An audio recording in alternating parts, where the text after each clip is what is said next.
आपको हम बीते कुछ दिन पहले भी खबर दिखाए थे कि चाचा पारस का जो आवास है, जो पार्टी दफ्तर है राष्ट्रीय लोक जनशक्ति पार्टी, वो आवास अब खाली होने वाला है, क्योंकि चिराग पासवान केंद्र में मंत्री बन गए हैं और पशुपति पारस चाचा के चिराग भतीजे हैं। 2021 में लोक जनशक्ति पार्टी जो मेन पार्टी थी उसकी टूट हो गई और दो भाग में पार्टी बट गई और एक राष्ट्रीय लोक जनशक्ति पार्टी हो गया जो चाचा का खेमे में आ गया, और लोक जनशक्ति पार्टी रामविलास जिसका प्रमुख चिराग पासवान है।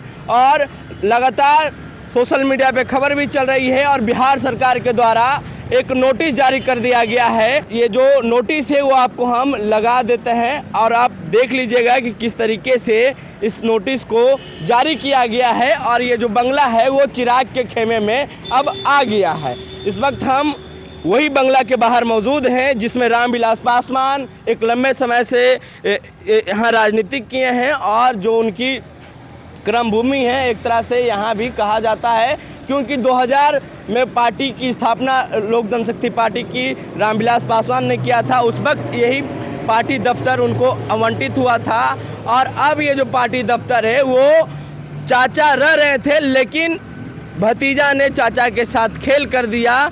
कह सकते हैं कि एक तरह से बदला भी होगा। हम अंदर जा कर के देखते हैं कि अंदर का नज़ारा क्या है, चाचा अंदर हैं कि नहीं है। यहाँ सिक्योरिटी बल मौजूद हैं और जो ये पार्टी दफ्तर है हम इसके अंदर हैं और जो यहाँ का माहौल है वो क्या है वो आपको हम दिखाएंगे। इधर दिखाइए, स्वर्गीय रामचंद्र पासवान की स्मृति भवन भी बनी हुई है और ये जो तमाम स्मृति भवन बनाई गई है ये चाचा पारस के द्वारा बनाया गया है। लेकिन अभी जो खबर आ रही है कि चाचा पारस के हाथ से ये बंगला निकल चुका है और सीधा चिराग के पल्ले में ये बंगला गया है। लेकिन जिस तरीके से खबर चल रही है कि चाचा अब हाई कोर्ट जाएंगे और जो कोर्ट का निर्देश होगा उसका पालन करेंगे, क्योंकि चाचा के पास भी एक पार्टी है राष्ट्रीय लोक जनशक्ति पार्टी, तो उनको भी निश्चित तौर पे एक आवास मिलना चाहिए, एक पार्टी दफ्तर मिलनी चाहिए।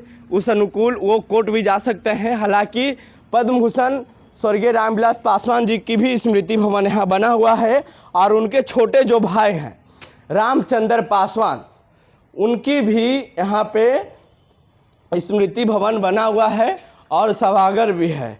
ये देखिए, तो जो तीन भाई थे उनकी यहाँ स्मृति भवन बनी हुई है। हालांकि उनकी मृत्यु हो गई है, लेकिन उनकी यादगार में यहाँ पे जो तमाम पार्टी दफ्तर के अंदर जो बनाया गया है स्मृति भवन यादगार के लिए वो बना हुआ है। अब एक लंबे समय से स्वर्गीय रामविलास पासवान भी यहाँ रहे हैं, चिराग पासवान भी रहे हैं जब पार्टी नहीं टूटी थी, और चाचा भी रहे हैं, प्रिंस पासवान भी रहे हैं। लेकिन अब तो लड़ाई चाचा भतीजा में है। तो क्या अगर चाचा कोर्ट जाते हैं तो मामला क्या होगा, ये हम यहाँ के जो पदाधिकारी हैं उनसे हम जानने की कोशिश करेंगे कि आखिर आवास खाली कराने का आदेश क्यों आया आप लोग को। क्या नाम हुआ आपका? अंबिका प्रसाद। ये आवास खाली कराने का नोटिस आया है, गलत है। नोटिस जो आया है सरासर वो गलत है। अभी तक ये उनको मान्यता मिला है कि नहीं मिला है राजनीतिक पार्टी का, अभी तो मान्यता लोकसभा में लंबित है। दोनों पार्टी को मान्यता मिला है विभाजन होने के बाद, तो अभी उनके नाम से आवंटित हो ये खुद ही विभाग संशय में है और उनसे जवाब मांगा है कि आप 3 महीने में प्रमाणित कीजिए कि आप राजनीतिक पार्टी का मान्यता आपको मिला हुआ है या नहीं। तो ये सरासर गलत है। हम लोग को ऐसे भी लंबित है पहले से मामला न्यायालय में। लेकिन एक तो नोटिस है इसमें साफ लिखा हुआ है। आप नोटिस के नीचे पंक्ति में पढ़िए, सबसे निचला पंक्ति में पढ़िए नोटिस में क्या लिखा हुआ है, उससे स्पष्ट हो जाएगा। क्या लिखा हुआ है उसमें, तो आप पढ़ के देखिए उसको। उसमें 3 महीने का समय दिया गया है, उसको क्या प्रमाणित कीजिए। इसमें देखिए, सबसे नीचे इसमें साफ लिखा हुआ है प्रतिलिपि प्रदेश अध्यक्ष। अरे प्रतिलिपि के पहले जो कमेंट की अथी दिया गया है ना, उसके नीचे सबसे जो है पढ़िए उसको। हम नहीं पढ़ेंगे, आप ज्ञापन संख्या समुदाय 9/12/1 से 2024 इतना में, मतलब अभी अपील आप लोग किए हैं। बिल्कुल, हम लोग केस में गए हैं। वापस आपको हाई कोर्ट में हम लोग गए हैं और अपील किए हैं, जिसकी सुनवाई होनी है। अब तो न्यायालय के बाद ही कोई फैसला होगा, उसके बाद ही। ये भी ना हो सकता है कि आपको कहीं और एडजस्ट कर दिया जाए बिहार सरकार का है उनको एडजस्ट कीजिए ना, हमें क्यों, हमें तो पहले से आवंटित है, इसीलिए तो न्यायालय में गए हैं। न्यायालय का जो फैसला लिखा हुआ है कि वो गलत है, 2 व्हीलर रोड वो गलत है, नोटिस वो आवंटित कर दिया गया। नोटिस गलत है। नोटिस जो दिया गया है, नोटिस में भी नीचे अंकित है कि पहले वो प्रमाणित करें कि राजनीतिक मान्यता प्राप्त है कि नहीं, नोटिस में ही अंकित है। तो जब तक वो प्रमाणित करेंगे, 3 महीना का समय दिया गया, हम गए हैं कोर्ट में, कोर्ट उसका जो फैसला करेगा हम लोग मानेंगे। इसमें जीत किसकी होगी, चाचा की या भतीजा की? देखिए, ये तो जीत कोर्ट में जब न्यायालय में गया है तो ये हम क्या अभी कह सकते हैं कि किसकी जीत होगी। लेकिन मुख्य रूप से अभी ये जो आवाज है वो चिराग पासवान के पल्ले में है। नहीं है। चिराग, अरे बेहतर है, ये बिहार सरकार का सरासर नोटिस गलत, हम तो बोल ही रहे हैं आपको, नोटिस ही गलत है। इसी के खिलाफ में हम लोग गए हैं, इसी के खिलाफ गए हैं कोर्ट में ना। तो ये मामला कोर्ट में है चाचा के तरफ से, लेकिन हालांकि चिराग पासवान को फिलहाल ये आवास को आवंटित किया गया है।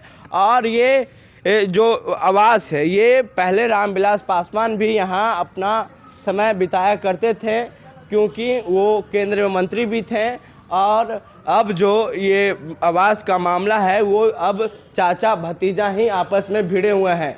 इधर देखिए, एक तस्वीर लगी हुई है, वो स्वर्गीय रामविलास पासवान जी की है, और उनके पिता जो हैं उनका भी तस्वीर लगा हुआ है, और स्वर्गीय रामविलास पासवान के जो भाई हैं उनका भी तस्वीर यहाँ लगा हुआ है। और इधर पशुपति कुमार पारस का चेंबर है, जिसमें चाचा बैठते हैं, और यहाँ साफ लिखा हुआ है राष्ट्रीय अध्यक्ष राष्ट्रीय लोक जनशक्ति पार्टी, तो चाचा इसके अंदर बैठते हैं। तो बहरहाल जिस तरीके से जो मामला कोर्ट में गया है, तो अब देखा जाएगा कि ये मामला अगर चाचा जीतते हैं तो शायद उनको आवास आवंटित होगा, लेकिन ये अभी जो आवास है वो चिराग पासवान को आवंटित हो चुका है। बहरहाल ये अभी सुनी पड़ी हुई है। और इधर भी सभागार है, जो लगातार कार्यक्रम यहाँ चाचा पशुपति पारस किया करते थे, और जब चिराग पासवान थे इसमें, वो भी यहाँ समय बिताया करते थे। गाड़ी लगी हुई है, तस्वीरों के माध्यम से देखिए। और जब स्वर्गीय रामविलास पासवान जी की मृत्यु हुई थी, तो जो उनकी शव रखा गया था, तो पार्थिव शरीर कह लें या फिर पार्थिव शरीर जो रखा गया था, वो इसी कैंपस में रखा गया था। उस वक्त हम यहीं मौजूद थे और हम उस वक्त भी खबर दिखाए थे। अब जो मामला है वो सीधा चाचा भतीजा के बीच का मामला बन चुका है। बहरहाल जीत किसकी होगी? हालांकि आवाज़ तो चिराग ने जीत लिया है, चाचा भी कोर्ट चले गए हैं, ये समय की बात है, उस वक्त भी आपको हम खबर दिखाएंगे। बहरहाल फिलहाल अभी के लिए बहुत बहुत धन्यवाद। प्रतिक्रिया दीजिए नीचे कमेंट बॉक्स में। अमन द एक्टिविस्ट, पटना।